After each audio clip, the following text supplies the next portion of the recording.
Fernando García Pañeda, La pintora, una novela sobre un personaje muy desconocido, es verdad que aquí nos la podemos hablar, que a mí me ha sorprendido porque no tenía noticias de ella. Y la primera pregunta es eso, presentarnos a la protagonista de La pintora. Buenas tardes y muchas gracias por venir. Se trata de una figura muy desconocida, sobre todo en nuestro país, porque en Francia es una artista muy conocida, que pintó a mediados del siglo XVIII y principios del XIX. La principal nota que se destaca de ella es que llegó a ser la pintora oficial, entre comillas, no era un cargo que estuviera establecido, de María Antonieta, de la reina María Antonieta. Y la segunda nota que distingue a esta mujer es la vida que llevó, especialmente durante el reinado de Luis XVI y después de la Revolución, en la que tuvo que exiliarse porque todo lo que estaba próximo a la monarquía en aquel momento empezó a ser algo que estaba apestado y tuvo que viajar por toda Europa, únicamente acompañada por su hija y deshaciendo su fortuna varias veces y siendo admitida en todas las cortes de los principales reinos o imperios europeos y acabó siendo una figura reconocida en su tiempo y conocida en toda Europa, reconocida y además admirada hasta el fin de sus días, que tuvo una vida muy longeva, por cierto. Además que ella luchó, cuentas en tu novela, con muchos impedimentos. Primero por ser mujer, segundo por no pertenecer a una clase, digamos, aristócrata, y tuvo que batallar contra eso, también contra un matrimonio muy desgraciado y contra un amor ahí de mi infancia con Jean Gap, que sí. Y que digamos que su recorrido personal es muy interesante, lo que cuentas en esta novela. Sí, es que lo que es la biografía en sí misma de esta mujer es una novela, es ya una novela de por sí, con todas las vicisitudes que pasó, ¿no? Efectivamente, primero por ser mujer, ya tenía unos impedimentos muy fuertes, no para ser pintora exactamente, pero sí para tener reconocimientos oficiales. Especialmente lo principal en aquella época era pertenecer a la Real Academia de Pintura y Escultura, y en aquel momento estaba vetado prácticamente el acceso a las mujeres, y ella se empeñó en ello, ¿no? Tuvo apoyos para solicitar el ingreso, pero al final ingresó, entre comillas, por la puerta de atrás, porque fue por una intervención de la reina, por lo que al final tuvo que ser admitida. Y posteriormente, a partir de ahí, las envidias, los malos quereres, las vicisitudes personales, ¿no? Y de esta mujer tenemos mucha información porque dejó escritas unas memorias muy extensas. No están traducidas al castellano, están en inglés y en francés, pero se puede acceder a ellas fácilmente y nos enteramos de toda su vida, pero de toda su vida pública, porque en las memorias, curiosamente, no hace ni la menor referencia a su vida íntima, ¿no? Sabemos, estuvo casada, tuvo un matrimonio que fue muy desgraciado desde el primer día, pero un matrimonio es una cosa pública, notoria, pues así lo hizo constar en sus memorias, pero no hace ni la menor referencia a sus relaciones personales, concretamente. Habla de las relaciones que tuvo con un montón de artistas, de intelectuales, de gente de la realeza, de la aristocracia, pero no hace nada, ni pizca de referencia, ¿no? Entonces, ahí es donde un novelista compulsivo no puede dejar de entrar ahí a matar, ¿no? Y esa relación personal que tiene es la parte novelada de este libro. Y esa es una pregunta que a mí me gusta hacer, porque como escritor de novela histórica, tú tienes unos datos, partes de esos datos, conoces la realidad, pero luego tú tienes una parte de ficción, lógicamente, si no, no es novela. Esa parte de ficción, ¿hasta dónde tú crees que la puedes llevar? En principio una ficción, una novela, un novelista, la ficción la puede llevar hasta donde quiera. Yo creo que es un elemento básico de la ficción, ¿no? Es decir, es ficción, ¿no? Oiga, no me ponga usted como traba la realidad o los hechos históricos, porque es que yo estoy haciendo una novela de ficción. En todo caso, llega hasta el punto de que no choque con su biografía real, vamos a decir. Yo he querido mantener lo que es la biografía básica de ella, ¿no? En lo que es su lucha inicial, sus viajes por Europa, sus relaciones como digo yo, con toda esta élite cultural, ¿no? de todo el continente. Y todo lo que no choque con ello es hasta ahí donde me he puesto el límite de la novela, ¿no? Que es muy amplio en ese sentido, porque bueno, da para muchas idas y vueltas, para muchos encuentros, desencuentros, da para mucho. Si con un poco de imaginación al final tienes tú que pararte en la novela, de hasta dónde llegas, en extensión, ¿no? No porque tengas alguna traba que te impida seguir novelando. En la presentación anterior, que era la novela Irene de Atenas, también está escrita en primera persona, desde el punto de vista de una mujer y también un escritor masculino. En este caso, excepto el prólogo y el epílogo, que están contados en tercera persona, tú igual te metes en la piel de Elizabeth, y cuentas su vida. Pues casi la pregunta es obligada, como es la que se ha hecho Álvaro: ¿cómo te puedes meter dentro de una mujer y llegar a pensar como una mujer a la hora de escribir? Bueno, primero, a ver, lo que estamos tratando es de recuperar una figura histórica. A partir de ahí, tú tienes que comprenderla absolutamente. Entonces yo creo que la mejor forma de comprender a una persona, de imaginarte por lo que pasó, es meterte en su piel, ¿no? Yo creo que las relaciones que tiene uno con el resto de sus congéneres y con los demás es de compenetración absoluta. Es decir, a mí me gusta empatizar con las personas, comprenderlas, ponerme en su punto de vista, ¿no? Y en este caso, bueno, pues a poco que experiencia que hayas tenido, ¿no?, de relaciones con hombres y con mujeres, te puedes meter perfectamente en la piel de una mujer. Igual hay gente que puede tener muchas dificultades para ello. En este caso, yo he querido que fuera ella la que nos contara su historia, ¿no? Como si fuera otras memorias que ella nos está contando, solo que unas memorias un poco más íntimas, ¿no?, de las reales que ella escribió. Y no lo sé, igual es una temeridad, o igual esos son los lectores, ¿no?, los que luego tienen que decir: esto no cuela, o esto es una... me encanta, ¿no? Y esa época, la época en la que vive Elis, tan convulsa, tan terrible, porque además la revolución que lleva a la horca, bueno, a la guillotina, perdón, a Luis XVI, a ella la obliga a salir de Francia, y lleva un devenir por las cortes europeas que sí, es cierto que era una mujer reconocida, pero también ella arrastra pues la pena, unas condiciones personales un poco peculiares. Toda esa parte ¿está más basada en las memorias o más basada en tu ficción? Sí, no, esa parte yo creo que está extraída, vamos a decir, de sus memorias, ¿no? Porque ella, claro, no se califica a sí misma, ella dice lo que ha hecho, pero cuando ves lo que ha hecho, dices: bueno, esta mujer tenía unos arrestos de preocupar, ¿no? Y una ambición personal y unas ganas de salir adelante en todos los aspectos tremendas, ¿no? Ella era consciente de su valor, de su valía como artista, y personalmente pues se veía con los medios personales suficientes, como digo, para salir adelante, para perder su fortuna y rehacerla varias veces, para no tenerle miedo a ningún tipo de viajes ni de enfrentamientos personales. Es una mujer excepcional, ¿no? Hay algunos estudios sobre ella. Hay uno en concreto que es desde un punto de vista muy feminista, ¿no?, que llama Gilles Lebrun una mujer excepcional, pero es an exceptional woman en un sentido literal de la palabra, ¿no?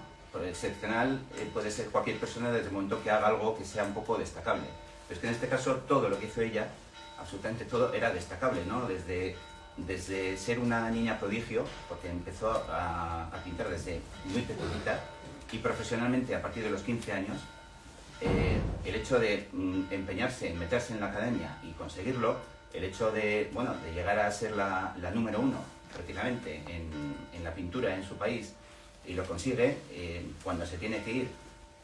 A partir de que es muy curioso, a ella le costó muchísimo entrar en la academia francesa, pero luego posteriormente, de una vez que sale de Francia, son las academias de distintos países, la de Parma, la de Roma, la de San Petersburgo, la de un montón de sitios, la que van a ir a buscarla y a pedirle que ingrese en su academia. No es ella la que solicita, ¿no? Al final fue miembro de un montón de academias de pintura de toda Europa, pero curiosamente, o sea, a partir de la francesa fueron los académicos los que iban a buscarla a ella. Entonces, como digo, de una vez que te encuentras con la biografía básica de esta persona, dices, bueno, esto es, ¿cómo lo hizo, no? ¿Qué tipo de persona tenía que ser para conseguir todo esto? Desde luego con muchos arrestos. Los tenía, los debía tener. De sobra. Y hay una cosa que me ha llamado la atención, es el modo en que escribes. Es como si le hubieras dado un toque un poco antiguo a la forma en la que expresas esta forma de contar su vida de Liz, que incluso yo a veces roza un pelín, y perdóname, no tiene ningún matiz peyorativo, un pelín barroco, o sea, esa Sí. manera de hablar es buscado a posta. Querías darle ese tono. Sí, sí, bueno, por un lado no me cuesta mucho porque mi estilo de escribir no se difiere mucho de este, ¿no? de esta novela. Pero claro, desde el momento en que estás escribiendo en el siglo XVIII, porque tú te tienes que ir al siglo XVIII a escribir, en este caso, o sea, no lo concibo de otra manera, ¿no? Entonces te tienes que poner en la forma de pensar, en la forma de expresarse, ¿no? y en la forma de sentir las cosas de una mujer del siglo XVIII. Por lo tanto, el lenguaje tenía que ir acorde con, tanto en la forma de expresarse ella, en los diálogos, como en la forma de contar las cosas, ¿no? Y bueno, ella proviene del rococó, por lo tanto, Claro. La extensión del barroco en en todo su esplendor. Sí. Y antes de dar paso, para que habrá mucha gente que querrá hacerte preguntas, pero tú ¿cómo llegas a conocer a Liz? ¿Cómo conoces esta historia? ¿Cómo conoces su biografía? ¿Y qué te hace el puntito este para decir tengo que escribir sobre ella? Pues muy poco a poco, a lo largo de los años, porque yo conocía sus retratos, que igual muchos habréis visto incluso, ¿no? Sobre todo sus autorretratos, que son los más famosos, o cualquiera que haya visto una imagen de María Antonieta, casi seguro, al 99%, de que será uno de los que pintó ella. Entonces, bueno, la conocía pues, de ver libros de historia del arte, de ver imágenes, ¿no? Y un día, hace ya varios años, no sé cómo, me salió su biografía, de estas tipo Wikipedia, y bueno, por curiosidad lo lees, y te surge un primer chispazo, ¿no? Diciendo, bueno, esto es impresionante, ¿no? Y indagas poco a poco, después más adelante te pica la curiosidad, pues indagas en algunas de sus pinturas, de los retratos que hizo de otros miembros de la realeza, y te va picando un poco el gusanillo, ¿no? Hasta que llega el momento en que, bueno, encontré sus memorias, las leí y, bueno, entonces ya, como he dicho antes, ¿no? O sea, una vez que lees sus memorias dices, aquí falta algo. Esto es un trípode con dos patas. Entonces, para mí, ¿no? Para mi forma de pensar como escritor. Y ahí es donde surge el chispazo de decir, bueno, vamos con ella. No, desde luego es una biografía que merece mucho la pena. Pues, por favor, preguntas sobre que queráis hacerle a Fernando. Rodrigo y Bueno, Luis después. Fernando, estamos viendo, en la presentación anterior vimos una novela protagonizada por una mujer, aquí también, la propia ganadora del certamen de este año, y si nos retrotraemos a los últimos grandes éxitos, ¿no?, en la novela histórica de nuestro país, y vamos por ejemplo a Posteguillo o incluso Premio Planeta y tal, estamos viendo que sí, ¿no?, que hay muchas historias de mujeres por contar. Curiosamente, ¿no?, que han sido las grandes oprimidas a lo largo de la historia, ¿no? Y en gran medida están siendo mujeres de hoy en día las que están reivindicando esto también, ¿no? ¿Cuál crees tú que es la responsabilidad que tenemos los hombres de hoy en día? Y veo que tú, pues, obviamente la afrontas, a la hora de reivindicar a estas grandes oprimidas de la historia, que son, pues, todas las mujeres en general, y aquellas grandes olvidadas porque han, bueno, pues resultado sobresalir en algún terreno concreto, ¿no? ¿Cuál crees tú que es la responsabilidad que tenemos hoy en día los hombres, seamos escritores o no, a la hora de reivindicar esas figuras olvidadas? Pues la responsabilidad de ponerse manos a la obra, ¿no? Porque la cosa no es solamente buenas palabras, de, bueno, sí, quedarse en declaraciones, en expresiones, no, es ponerse manos a la obra. En este caso, como escritor, pues una de las herramientas que tenemos es eso, es recuperar, traer al momento presente, traer a los lectores de hoy en día figuras absolutamente destacables. Yo estoy convencido de que hay miles y miles, ¿no?, de mujeres que intervinieron en la historia de una forma o de otra, de la forma más diversa, de formas incluso inimaginables, ¿no? yo qué sé, por ejemplo, en mi primera novela, que trata pues está ambientada en la última guerra carlista, en un momento dado el personaje estuvo en la Común de París, ¿no? Y ahí se encontró con que, bueno, el papel de la mujer no era solamente las cantineras, las que ayudaban, las que iban de un lado a otro, se encontró con batallones de mujeres que fueron además las últimas que resistieron en las últimas barricadas de la Común, ¿no? Y hay un montón de datos de este tipo que no se conocen, que se han ocultado o que simplemente se han olvidado, es decir, intencionada o intencionadamente, y que están ahí. Y por lo tanto, bueno, ya que estamos tratando de recuperar estas figuras, bueno, pues lo que hay que hacer es ponerse manos a la obra y no quedarse igual en una, sino, bueno, pues seguir con ello, ¿no? Porque el filón es enorme. Y además, bueno, mi opinión es que, bueno, no es una opinión, es un hecho constatable, que es que los personajes femeninos son siempre muchísimo más interesantes que los personajes masculinos. Yo me siento mucho más cómodo cuando estoy trabajando con un personaje femenino que en un masculino, que los hombres no tenemos mucho recorrido. Las mujeres se pueden expandir como quieran. Es así, no es hacer el peloteo femenino ni feminismo barato, es así, ¿no? Es un hecho que es constatable. Y por lo tanto, las figuras históricas femeninas dan muchísimo más juego, son mucho más complejas que las masculinas. Por lo tanto, primero, es una oportunidad que tenemos y segundo, pues, como dices tú, una responsabilidad. Luis, ¿quieres Sí, preguntar? bueno, ya que estamos descubriendo esta pintora, me gustaría saber en qué museo se puede. ¿En España se puede ver en algún museo? No, es una desgracia. Había 2 cuadros de ella en el Prado, pero y que el Prado estaba dispuesto, además, hace pocos años, a sacar a las... bueno, estaban en los famosos sótanos del Prado, estaban dispuestos a exponerlos, pero hicieron un último estudio y se descubrieron que eran copias de originales, que uno está en Estados Unidos y el otro está en Francia. Y entonces ya decidieron que no merecía la pena. Exponer copias, pues no es... ¿no? En un museo de esa categoría pues no era propio.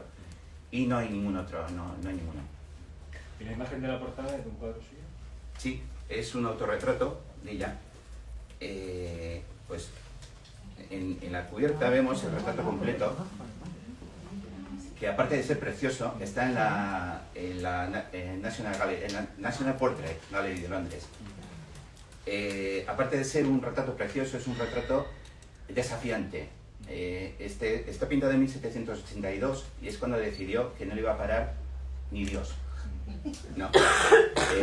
Se pinta ella como con los pinceles y la paleta en la mano, con una técnica que descubrió en un cuadro de Rubens, con una mirada desafiante, con la boca entreabierta, que era de mal gusto en aquella época, sobre todo las figuras femeninas tenían que estar con los labios cerrados, y bueno, y está mirando al espectador como diciendo, aquí me tienes, ¿no? Y bueno, este es uno de los más famosos. ¿Y todas sus obras son retratos? También tiene otro tipo Tiene otro tipo de cuadros, pero fundamentalmente son los retratos, porque ella lo que hacía además, le acusaban la gente que la quería malmeter y bueno, y que la gente envidiosa decía que no eran muy fieles a la realidad de sus retratos, ¿no? Y ella lo reconocía, porque ella lo que quería primero era captar la personalidad psicológica, la personalidad interior de esa persona, porque estaba con ella varias horas antes preparándola, disponiendo la pose, en fin, tanteándola, ¿no? Y captaba un poco su personalidad en sí misma y como era una mujer inteligente, pues sobre todo en los retratos de figuras femeninas, les hacía Photoshop, les dulcificaba los rasgos, les hacía un poco más bellas de lo que eran en realidad. Es que además, claro, en aquella época, cuando te hacían un retrato, eso era lo que quedaba para la posteridad. No es como hoy en día que te puedes retocar una foto, pero luego cuando te ven cuando ven otras fotos por ahí, dices, uy, pues esta no se parece, ¿no? Pero en aquella época era lo que había, ¿no? Entonces, bueno, una mujer que además no solo quería demostrar su valía como artista, sino que además se tenía que ganar la vida. Yo quería seguir un poco la estela de la pregunta de Rodrigo. Entonces, muchas veces cuando nos encontramos delante de libros que hablan de personajes históricos, muchas veces pensamos en el personaje, pero no pensamos en lo que siente el autor. en lo que ha podido sentir el autor durante la creación de esa novela. Entonces yo quería preguntarte un par de preguntas, aprovechando ya. ¿Qué es lo que has sentido tú cuando has escrito sobre ella? ¿Qué sensaciones, qué pasión has sentido tú? Si has tenido mucha, no sé, un grado de responsabilidad, de decir, bueno, voy a hablar de una persona que a lo mejor no es tan conocida y tengo esa obligación de quedar bien, ¿no? con ella, por ella. Entonces, ¿qué es lo que has sentido tú? Y luego, creo que has dicho que para hablar, o sea, para encontrar información sobre eso, has tenido que buscar libros en inglés y en francés. Entonces, ¿se puede decir que tu obra en español, digamos que sería una obra original sobre ella? Sí.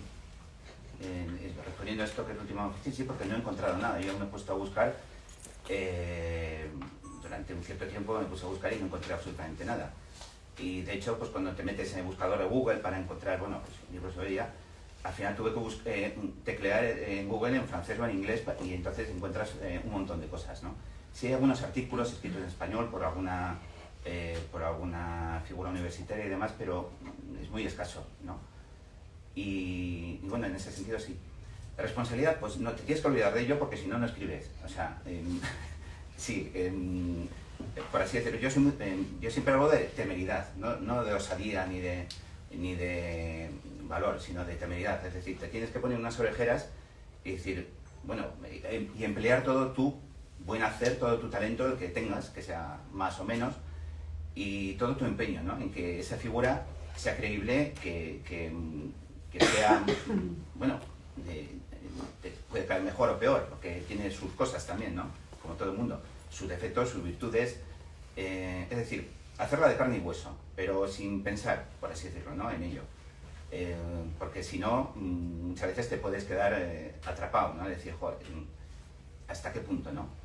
Y una parte de esa responsabilidad se descarga en el hecho de que es una novela, es decir, y en este caso, esta y otras novelas históricas que he escrito, la verdad es que me he documentado muy bien sobre ellas y son muy fieles, o sea, no hay elementos discordantes, o nadie me los ha sacado, por lo menos hasta la fecha, ¿no? De su momento, ¿no? Es decir, me gusta ser respetuoso, pero en un momento dado podría no serlo. Es decir, yo, el elemento principal es novela, la histórica viene después, ¿no? Por lo tanto, como novelista, en teoría no tienes por qué, ¿no? Es decir, tú estás creando o basándote en una figura real y no tendrías por qué tener esa responsabilidad, ¿no? Yo sí he querido tenerla, porque, como he dicho antes, la biografía, todo lo que se cuenta de ella es verídico. Lo que es novelado es la relación íntima que tiene con su mejor amigo, y a partir de ahí, bueno, pues no sé si consigues o no ese objetivo, ¿no? Que es que plantarnos delante de ella y admirarla. No sé si te he respondido. Belén. Yo voy mucho a exposiciones de arte y reconozco que para encontrar cuadros de mujeres, sobre todo de ciertas épocas, pues tienen que ser exposiciones de mujeres pintoras, es complicado. Y además nunca en la misma valía, cuando tú lo ves a lo mejor dices, pues esto podría ser tal, ¿no? ¿Con qué, si ella hubiera sido hombre pintor, con qué hombre de la época suya conocido? A ver, ya sé que es mi línea, pero yo sí que nos lo hubieras puesto. O sea, pues mira, esta si hubiera sido chico, hubiera sido un menganito, más o menos, ¿eh? Sí. Si no te pongo en un... Pues, un poco enlazando con lo que he dicho antes, con ninguno. Es una figura muy especial, ¿no? Ni siquiera con otras mujeres pintoras de la época, que las había y muy buenas.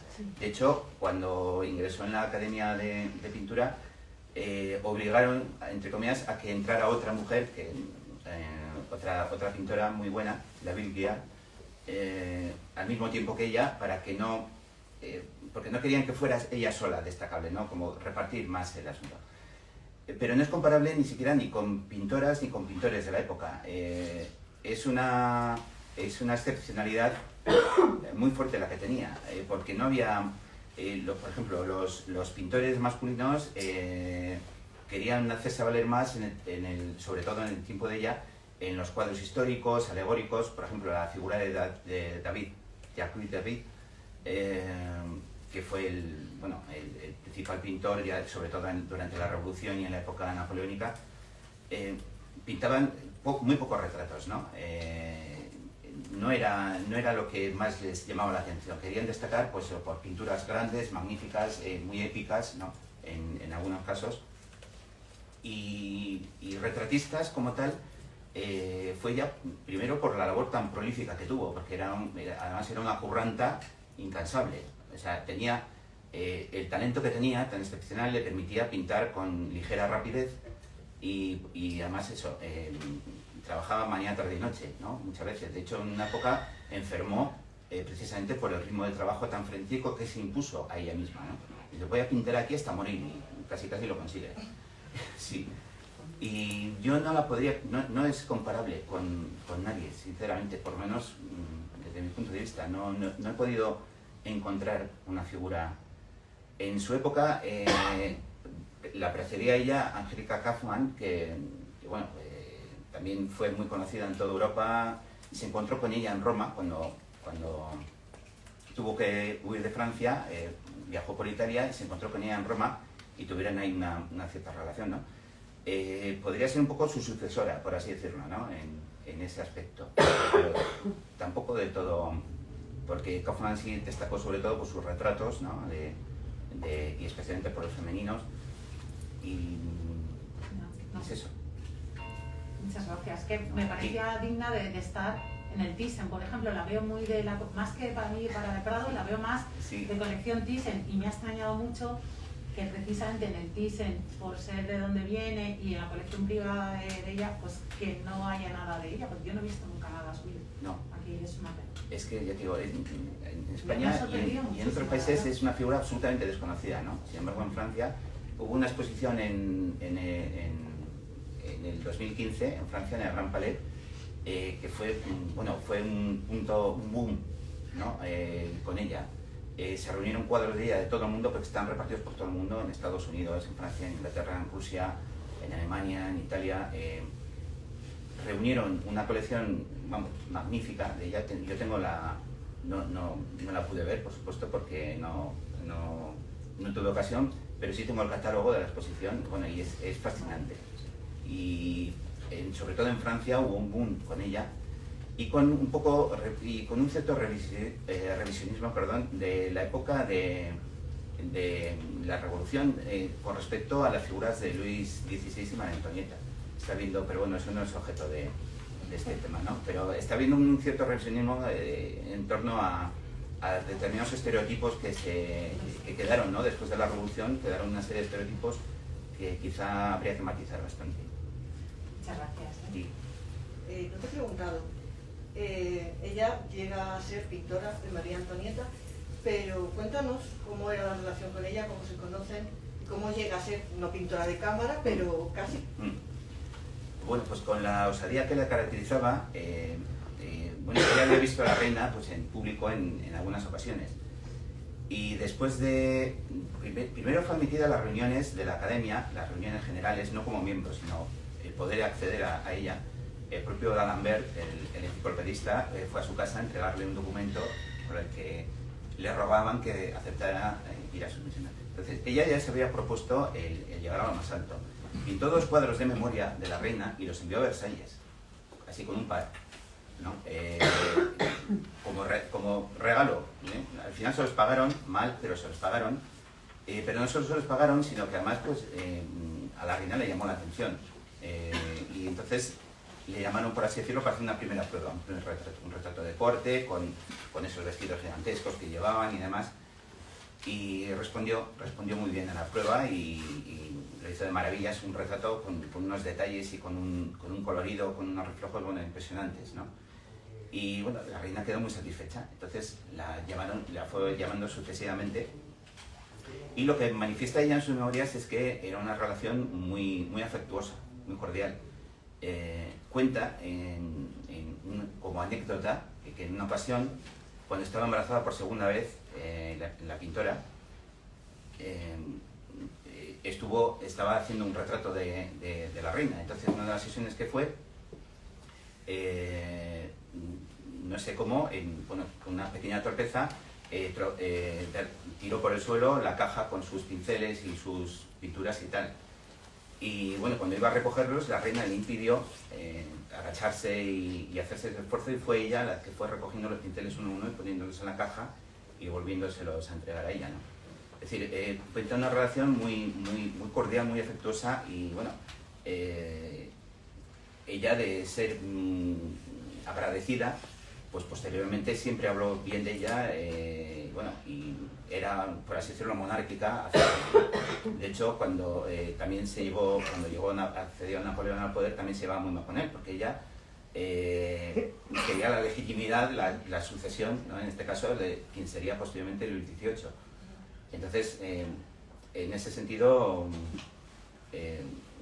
no se puede decir nada. No entra en profundidad, pero sí, todo lo que habla de ella siempre todo muy afectuoso. Sí, más bien una relación muy cordial. Que llegó a ser casi raro, pero llegó a ser una relación de amistad. Y la ambientación, que es otro de los aspectos maravillosos de tu novela, lo bien que lo ambientas. Lo ambientas además con muy pocas frases, no necesitas demasiadas frases para que el lector sepa muy bien dónde está. Pero esa ambientación te ha sido también a manuales, a grabados, a... Sí, a mapas, ¿no? del París de la época, del París de 1700 y de 1800, a, bueno, ver un montón de lo que era toda la vestimenta de aquella época, las costumbres, incluso hasta los horarios de cenas y de comidas y tal, que eran muy diferentes, ¿no? Incluso los que tienen hoy en día.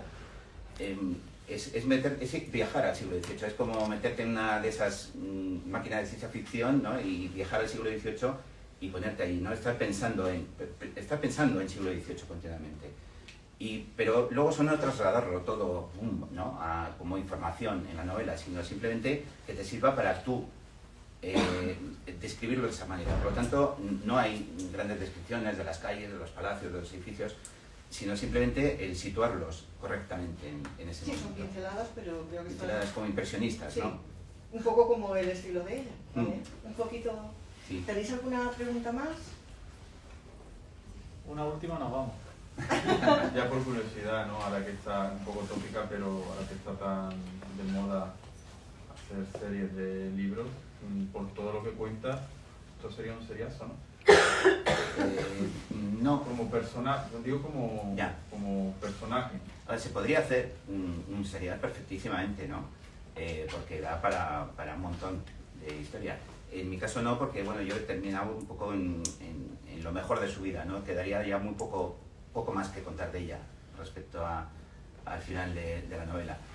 Pero sí, sería perfectamente, vamos, y además muy interesante y muy adictivo en cuanto a lo que va ocurriendo en cada momento y lo que le va a pasar, porque lo pasará muy mal en determinadas ocasiones.